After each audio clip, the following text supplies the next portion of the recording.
Sådär, välkomna till ett nytt avsnitt av Fredagssoffan. Här sitter jag med, jag övade lite här under veckan och uttryckte mig att du var min ständiga bisittare. Sen kom jag på att jag är ju samma sak för dig. Ja, du är min ständiga bisittare. Det tycker jag känns också bra. Det känns taskigt i och för sig att liksom förminska någon till bisittare. Det är ju inte riktigt. Kan man inte säga så här co-pilot? Det är mycket coolare. Alltså, ja, och vi lämnar det ungefär där.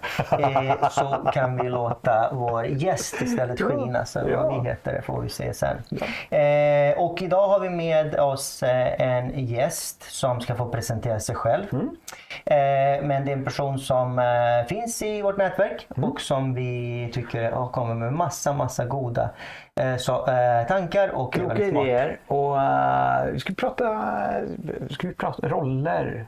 Människor ska vi prata. Vi ska prata individer. Komplext. Ja, precis. Kommer det bli. Ja, sen får vi se vad det blir. Det är live så. Men ska vi låta Marco presentera sig då? Hej Marco. Tja, hej, kul att vara här. God fredag. Detsamma. Du har ju fått den gröna tronen. Och det var det första grejen vi köpte till kontoret. Det var det faktiskt. Så det är en klassiker. Vi har beställt en ny, den hann inte komma. Nej. Den är lite mer extravagant. Men jag tror jag gillar den här mer baserat på berättelsen. Det är en bra teaser för kommande avsnitt, tänker jag. Exakt. Men du, har du en fråga? Nej, jag tänkte säga, berätta mer om dig. Jaha, om mig. Marco heter jag. Jag gillar att jobba med människor och organisationer på lite olika sätt. Jag har bakgrund som agil coach och verksamhetsutvecklare och Scrum Master. Och innan det så skrev jag mjukvara. Ja, just det. Men du och jag har en ganska lika trajectory kanske. Sen så vet jag att vi delar en annan grej också. Det här har vi inte pratat om innan. Men jag vet ju att du är fascinerad av brädspel. Ja, det stämmer. på en djup nivå, ofta. Det är en rättvis beskrivning. Ja, så det är ändå en passion hos mig också. Jag tror inte den är lika avancerad som din, men ändå. Men vi har en relation också på något sätt till Singula. Och det är väl så vi då känner varandra. Ja. Så skulle du kunna ge oss en inblick i den relationen? Ja, men precis. Min sambo jobbar faktiskt på Singula. Och en annan vän som jag känt sedan tidigare. Så jag hade faktiskt lite koll på er innan min sambo började. Och sen har jag ju själv varit i process med Singula, men ödet ville sig inte den gången, så att jag gick med utan det. Du vet, ingen av oss vet vad framtiden håller. Nej. Exakt, och det är ett sätt att hålla den kontakten genom att ha det i soffan här. Ja, precis. Jag tänker jag tycker vi ska börja med en kul grej. För vi har försökt vara professionella, så vi har ju preppat. Förpratat har vi gjort. Absolut, vi har skrivit alla professionella tv-program. Så vi har skrivit ett litet manus. Och du kommer in och så typ så här, tar du punkt nummer 1 och så bara sågar den. Nej, det är inte alls. Bara för att han antar att vi har den människobilden. Men jag vet inte riktigt varför. Jag blev lite stött faktiskt när du sa det. Jag tyckte det var genialt. Du ser. Ja. Du ser. Vi skulle prata om människor, eller hur? Ja. Och människor i organisationer. Som resurser i organisationer. Ja. Och, det var där vi fastnade. Det var där vi fastnade, eller hur Marco? Ja, det var det första. Det första, det kommer fler. Berätta, varför fastnade vi här? Ja, just det. Nej, men det jag sa var att jag kände mig lite provocerad av titeln som var individer som resurser i utvecklingsorganisationer. Och det kommer nog att jag vänder mig mot användandet av ordet resurs för att beskriva människor. Ja, precis. Och det vänder vi oss väldigt mycket emot också. Ja. Det är bakgrunden lite här är att vi förpratade om det här först på text då.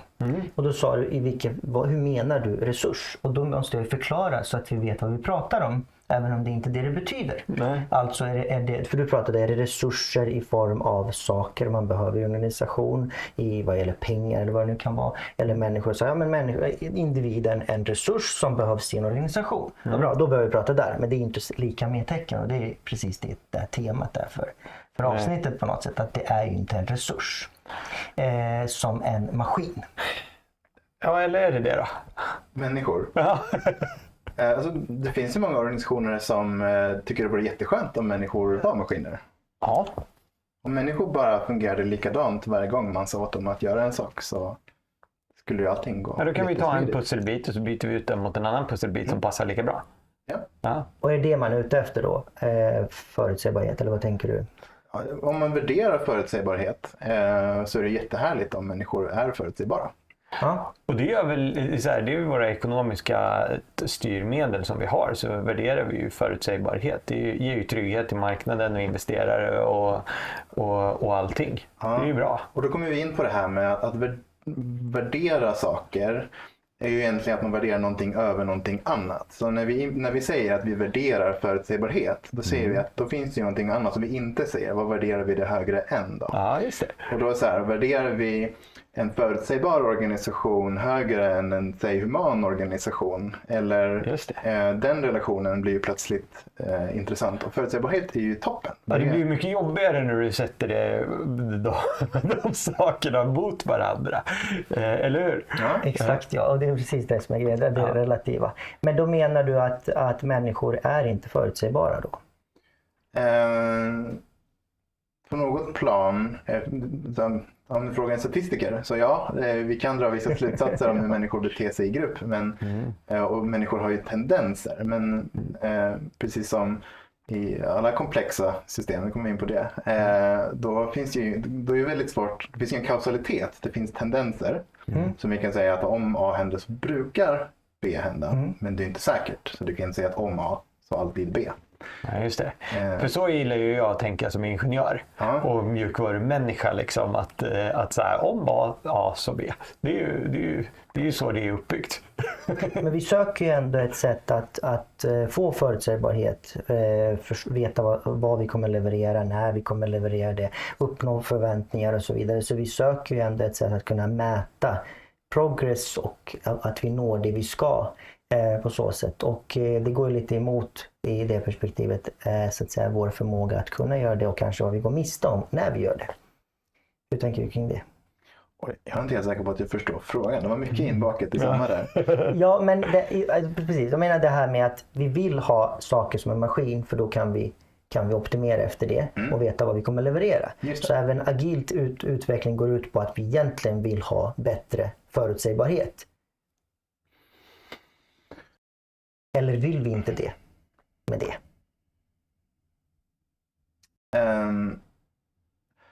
Ja, det är klart vi vill. Det är ju mycket trevligare och billigare att kunna säga att om jag stoppar in sak A i någonting så får jag ut B. Men agilitet handlar ju om att det inte är så. Vad händer när vi stoppar in A och vi får ut någonting annat? Eller, och hur mäter vi ens vad det är vi får ut? Och vad har det för relevans mot vad vi ska? Men då... Jag tänker lite på det här liksom ändå, så som du är inne på, vi förväntar ju oss ett resultat. Vi har ju ett behov av någonting, annars så har vi ju inte resurser. Vi skulle ju inte ens, för en resurs indikerar ju på något sätt att vi investerar någonting. Det är kopplat till en kostnad, exakt. Ja. Men du har en maskin. I den stoppar du in jättemycket pengar. Och sen säger jag att för de här pengarna så ska jag få B. Och så får du inte B. Nej, det händer väldigt ofta. Håller ni med om det? Ja, typ varje gång. Så har du den här maskinen. Kanske en 8 då. Men... Sen har du samma maskin och så tänker du, det här är den maskinen jag har. Jag vill fortfarande ha B. Hur gör jag nu då? Jo, men jag stoppar in lika mycket pengar igen. Eller? Är det?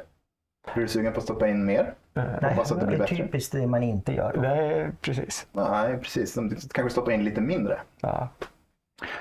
Och det är väl kanske det som agilitet handlar om. Att stoppa in lite pengar i taget och se, kommer vi närmare B eller inte? Och sen jobbar vi lite med maskinen. Just det, för att se konturerna av det och se att vi är på väg mot att hitta sig. Och då måste man med sätten att mäta då på något sätt. Men finns det i perspektivet människor då? Om vi tittar på det att det är för oförutsägbart. Och jag tänker på det här med att använder vi all den potential som varje individ har och i den förmågan att kunna fylla ut de här unknowns eller oförutsägbarheten i det fallet. Använder vi individer fullt ut i vår organisation? Svårt att säga i allmänhet, men jag har inte sett så ofta i alla fall. Nej. Men för det jag tänker är att för vi använder ju analogin maskin, men egentligen så är det ju en maskinen i det här fallet är ju ett företag, eller hur? Och företaget består av en massa individer. Och de individerna ska göra saker. Och då säger vi så här, då tilldelar vi dem en massa roller för att fylla i den här maskinen. Och sen så det vi gör när vi scrollar på det där är att vi byter ut en roll mot en annan, eller så ersätter vi en roll med en tredje roll, eller så säger vi så här, det är den här rollen vi behöver många av. Så då stoppar vi in många sådana för att förändra våran outcome. Men jag tycker att det finns en jobbig grej i det där. För när vi börjar prata roller så börjar vi prata om så här, då börjar vi ju också boxa in. Du var inne på den här att så här, en resurs är ganska provokativt. Jag kan ju tycka att roll är ganska provokativt också. För det är så här, det är ganska lätt att så här, både använda som snuttefilt och använda som skydd mot alla andra. Så här. Ja, exakt. Det är andra sidan av myntet med det här med delat ansvar är att anta att någon har ansvar. Men egentligen inte kan uppfylla det. Och jag tänker på det här med roll som det är vårt sätt att ytterligare kontrollera det och säga den här rollen ska kunna det och sen så förväntar vi oss att man ska kunna alla de här sakerna. Men egentligen på så sätt om den här maskinen ska fungera så måste den här rollen uppfyllas av många olika individer. Och det vi har idag i organisationen det är att vi har roll, det där är din roll, där är din roll, där är din roll. Och sen så går vi inte riktigt in i de här och det där med, om vi pratar om samarbete och teamarbete. Men vadå, du menar ju alltså att rollen ska frikopplas från individen? Fullt ut. Precis, en roll består av jobb och funktioner som ska uppfyllas. Och den kan uppfyllas tillsammans av flera individer. Så länge rollerna uppfylls så är vi nöjda. Så är min tanke. Ja, är vi det då? Ja, jag är nog lite inne på samma sak. Att en roll är men man kan säga som en uppsättning av relationer mellan saker. Så jag som utvecklare, eller rollen utvecklare, har en relation till en produkt, en backlog, till ett mjukvarusystem. Och man kan göra det på olika saker.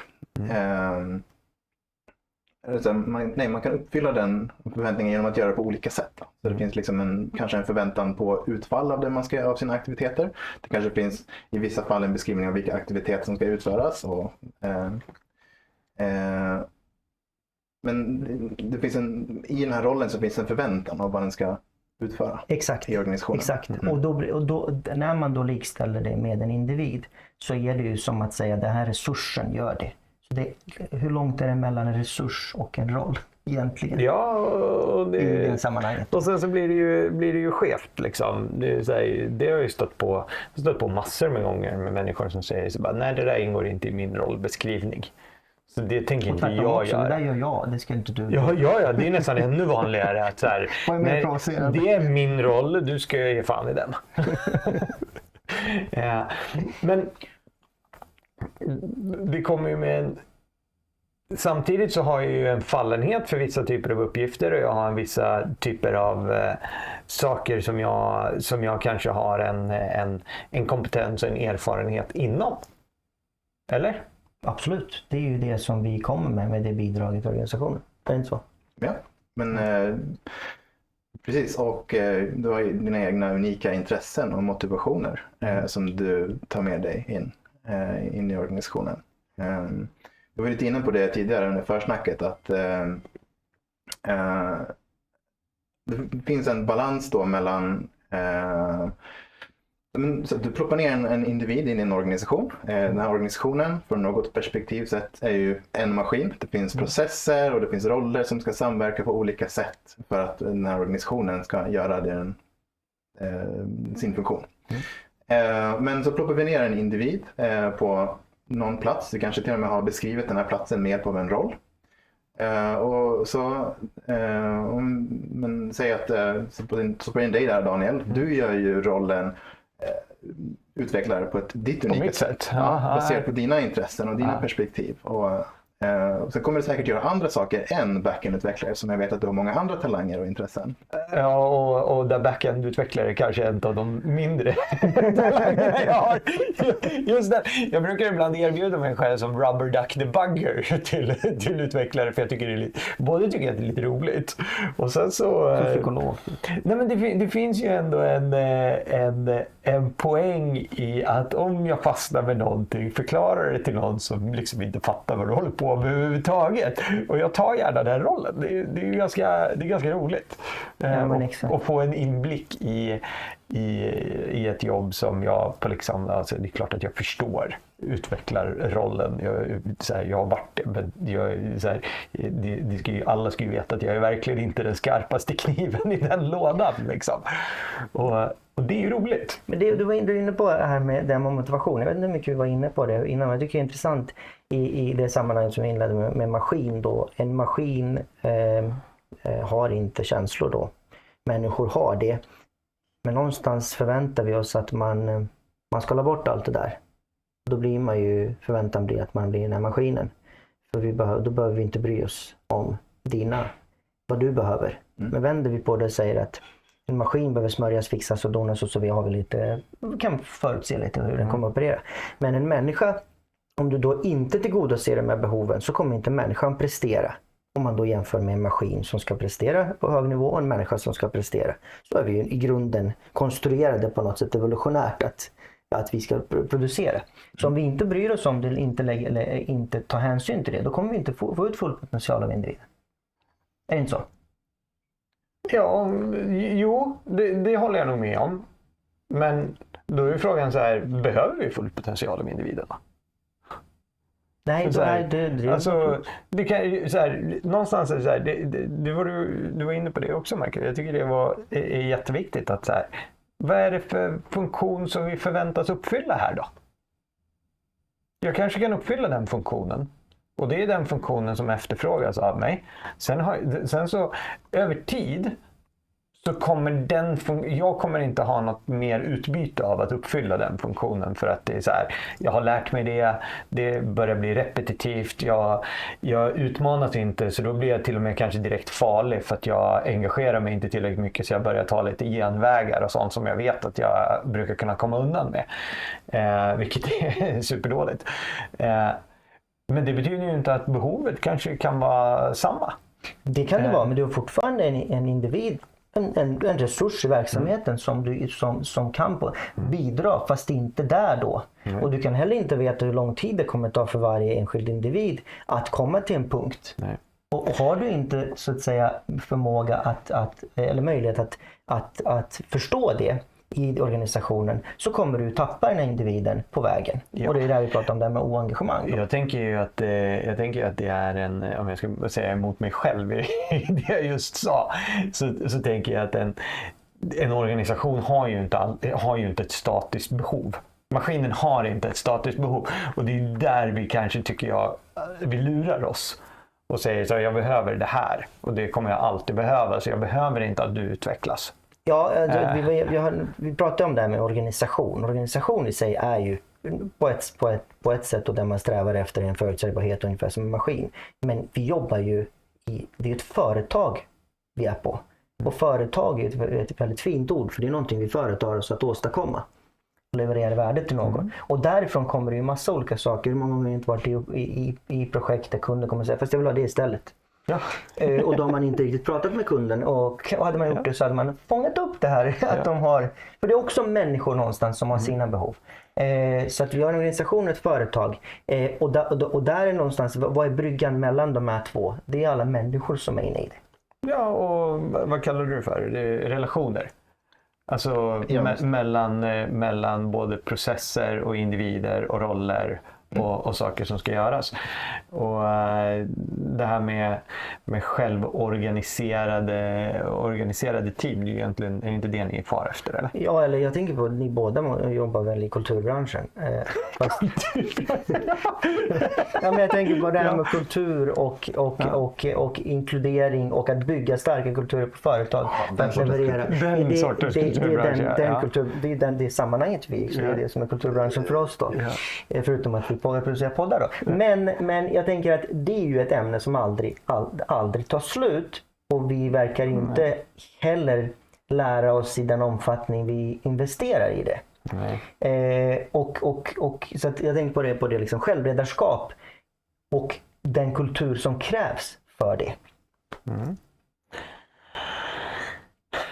Ja, vilken kultur krävs för det? Liksom.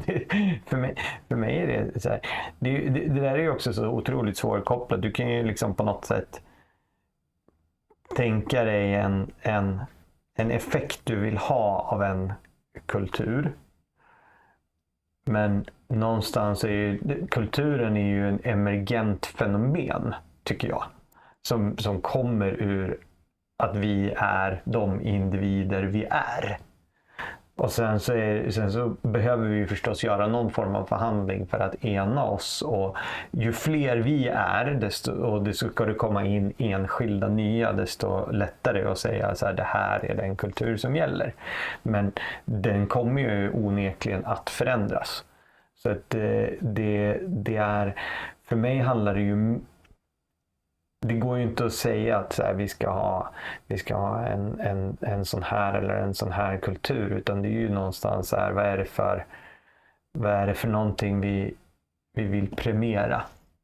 Och det är det vi ska... Exakt, det är väl den tanken jag har kring att vad är det, från det din erfarenhet och din erfarenhet, vad är en kultur hur ser en kultur som premierar självledarskap? I det att jag tar ansvar och jag tar det ansvaret i hur jag ska driva saker för att få ut mest effekt, och det gör alla tillsammans.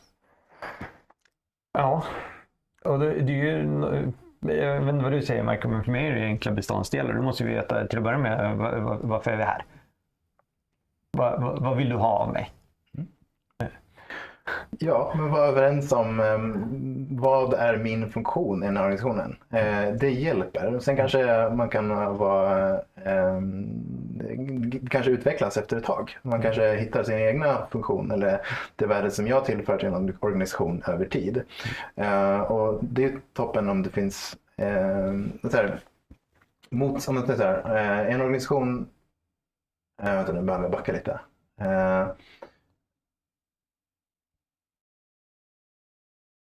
Jag ska rädda dig.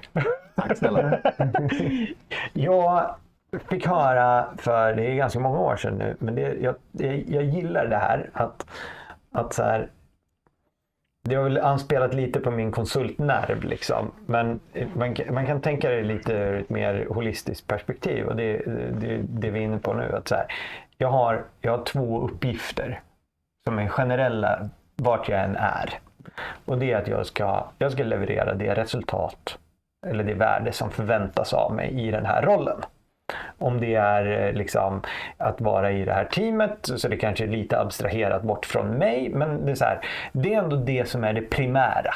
Det är någonstans existensberättigandet för resursen. Men den andra ansvaret som jag har då fick vi det beskrivet för mig som att säga, jag ska ersätta mig själv. Men om jag bygger det utifrån att så här, jag vill inte kanske så här, som konsult så låter ju det alltid så här en floskligt att jag ska ersätta mig själv, för då har jag gjort en bra impact liksom. Och det är ju till viss del sant.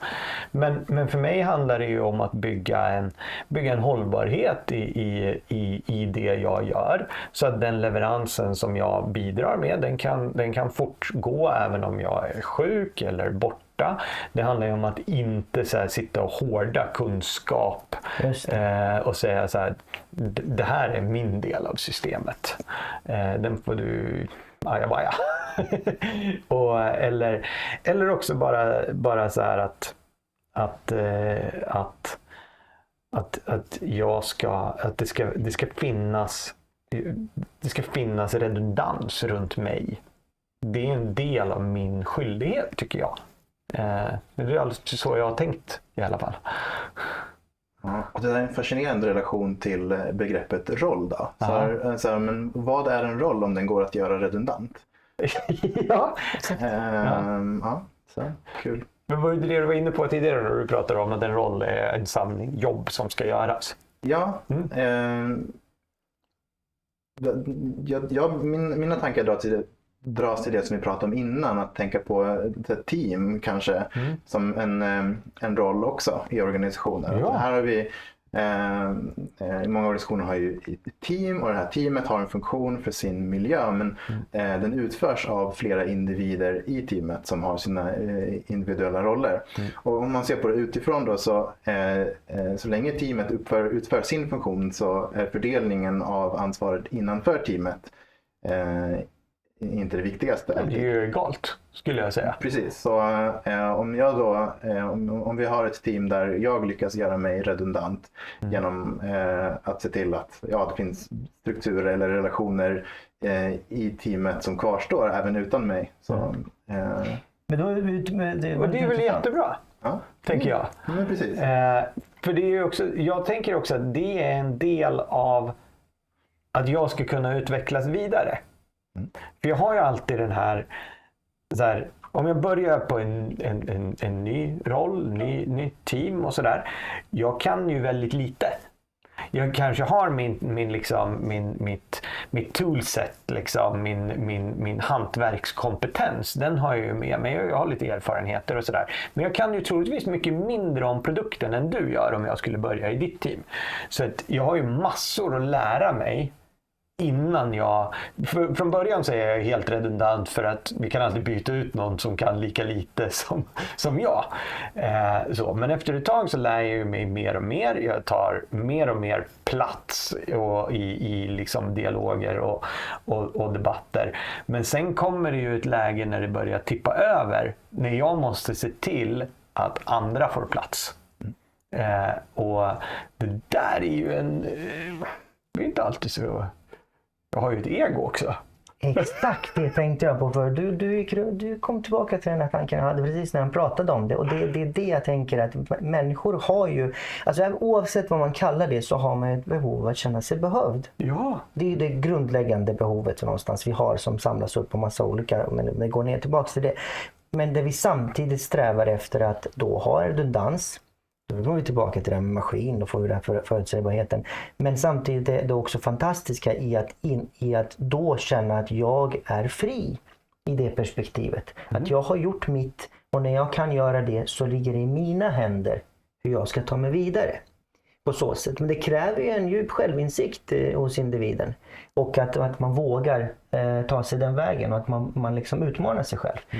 Och idag finns ju alla möjligheter att göra det. Att faktiskt gå den vägen och utveckla sig själv och vara här ute och skapa sina communities, nätverk och se vad som finns bortom det här företaget, om man säger så. Ja, men också vad som finns i företaget.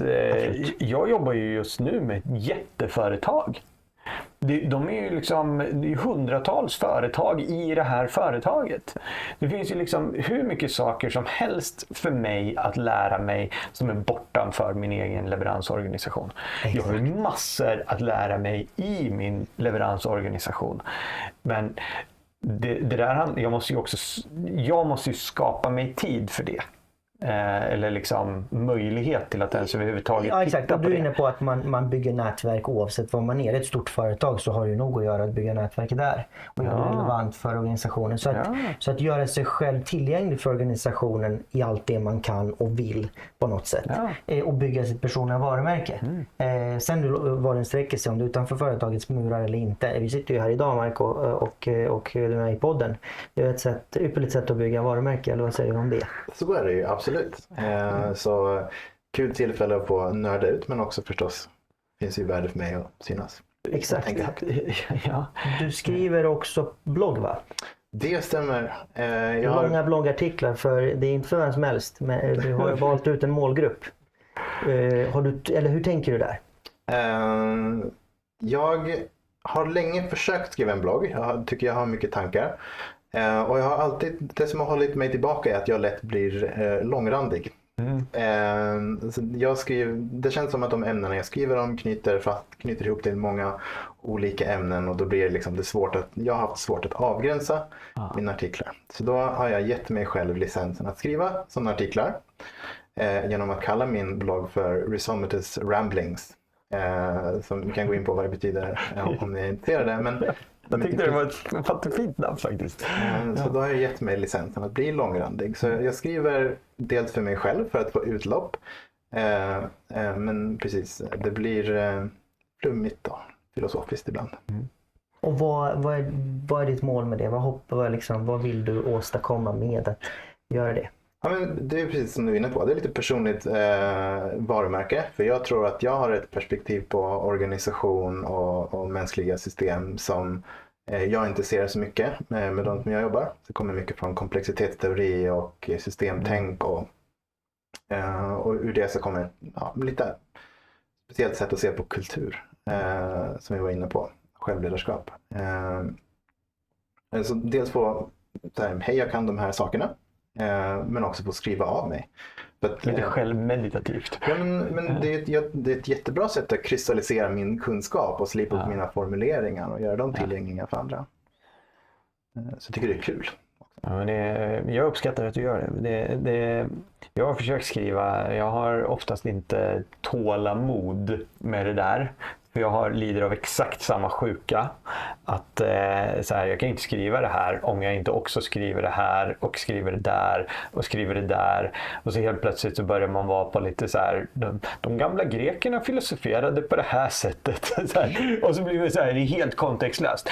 Det är inte riktigt sant, för jag sitter ju och går igenom nu material som du har skrivit tidigare då. Och tycker det är fantastiskt välskrivet och formulerat. Det här är ju en jävla klapp på sin egen axel. För det var ju någon som var ganska hård redaktör. Jag tänkte inte, då har jag glömt. Jag vet att du inte tänkte på det, men jag vet att det var så. Precis, för det var så nytt för mig som när jag läste det nu faktiskt. Och hela det perspektivet och då går vi tillbaka några år på så sätt även i ditt fall, Daniel, med det här med att bygga personligt varumärke och det här med när vi hade inte såg LinkedIn, men på något sätt tänkte att vi kan vara där ute. Och den resan som man då gör från att vi kan prova det till att faktiskt idag sitta och driva den här podden. Och för oss själva och alla andra som tycker det är bra. Och sen är det så här, ibland så ser jag väl, när jag ska raljera med mig själv, så ser jag mig själv som så här ointresserad av andra. Men det är ju inte sant. Jag tycker ju det här är asmysigt. Jag får jättemycket energi och inspiration av sådana här saker. Tack Michael. Det är strålande trevligt. Ja. Så, jag tänkte, du var inne på förut att vi skulle ha ett framtidsspaning.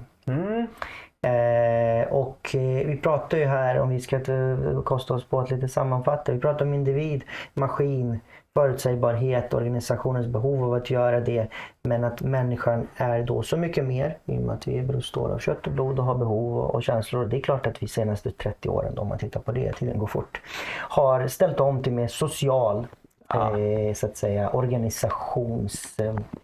Ja, vi går ju ganska tydligt åt det. Den trenden är ju det är inte en mikrotrend, det är en ganska makrotrend. Precis. Och alla andra förändringar omkring då. Så jag skulle gärna höra din reflektion utifrån det då, kring vad du ser för framtid när det kommer till individen då i ett sammanhang, att man bidrar till en organisation eller ett företag. Hur man ska hålla sig relevant. Man håller sig relevant. Jag tror, som individ gäller det nog att ha lite... Jag har svårt att ge ett generellt svar på den frågan. Jag vet hur jag skulle göra. Det är väl det bästa svaret. Precis, så jag tänker att jag går dit först. Och sen så kan vi säga att du är normalfördelad, så här borde alla göra. Det behöver inte vara långt från sanningen alls det han säger. Så jag tycker att du ska absolut säga precis det. Och jag tror att man kan få mycket överkänsla. träffa mycket jag vill träffa många företag och det är därför jag gillat att vara konsult. Så jag får träffa många, jag har varit konsult tidigare för kära tittare. Träffat många företag, ser många olika sorters organisationer, få en känsla för hur kan jag göra för att avgöra vilka organisationer som skulle värdera mitt sätt att jobba. Och alla har ju olika sätt att göra det på. Och jag tror helt enkelt att det handlar om att prova mycket. Prova mycket. Och det är ju det som jag tror på också. Ja, det är en bra... Det är väl den här experimentella lustan i att navigera i en komplex värld. Det är i allra högsta grad ett sätt att hålla sig relevant, speciellt med att man idag inte alls vet när och av vilka anledningar ett företag behöver så att säga, göra sig av med eller göra neddragningar som gör att man själv så att säga åker ut, och att genom att det du beskriver är på något sätt att äga sin egen framtid i att förflytta sig på egna initiativ och egna premisser och inte andras då. Ja, kräver ju en öppenhet i att som du säger prova många saker, men det kräver ju också att du reflekterar över de sakerna och tittar på så här, vad är det här någonting för mig? För så här, det är väldigt enkelt för mig i alla fall. Vi gör ju ofta så här snabbt på att bedöma. Och så här, är det där något för mig? Nej. Är det där något för mig? Ja. Och det behöver inte alls vara sant. Så att prova någonting är ju faktiskt också att faktiskt ge sig hän till att uppleva det. Och inte... Därmed sagt så är jag nu på en plats där jag kanske mitt mest stabila val någonsin av organisation. Men det är också ett val i att prova någonting annorlunda från vad jag gjort tidigare. Vi var inne på det förra avsnittet där vi pratade om det med att företag lånar en individ och den resursen som den då blir för företaget. Och det är alla så det du beskriver själv, att just nu så känner du att du vill vara på där du är nu. Och du ger inga garantier längre än hur din sammanhang ser ut framåt, hur dina planer ser ut då. Nej, precis. Vi skulle annonsera någonstans här mitt i att vi har att vi kommer prata mycket djupare om det här med självledarskap. Jag vet inte om vi har gjort det. Nej, vi har inte gjort det, men jag tänkte, jag har ju suttit och sneglat på den där. Precis, jag tänkte att jag skulle ta fram boken då, Tillit, transparens. Vi går tillbaka och tackar Marco då efter att vi har annonsat nästa mellanreklam. Precis. Så då kommer vi få hit författaren till den här boken. En av författarna. Precis, en av författarna till boken. Och det är Rolf Medina. Och vi kommer prata mycket mer om det här med då tillit, transparens och vad det ger för någonting när man tillämpar det. Ska vi prata om hur vi träffade Rolf? Undrar om man kommer ihåg det? Ja, jag är inte säker på det faktiskt. Och även hur man kan mäta de här sakerna. Så det blir spännande. Så det tar vi nästa avsnitt. Och nu är det läge att tacka Marco för den här gången. Och vi vill gärna ha det hit mer gånger. Ja, åtminstone om vi får prova nya fåtöljer. Ja. Välkommen tillbaka. Det vore jättekul. Det var ju hur trevligt som helst. Ja. Det säger han framför kameran. Vi får se vad han säger nu när vi ska ta fredag. Ja. Strålande tack för att ni hängde med. Vi ses sen. Tja! Hej då!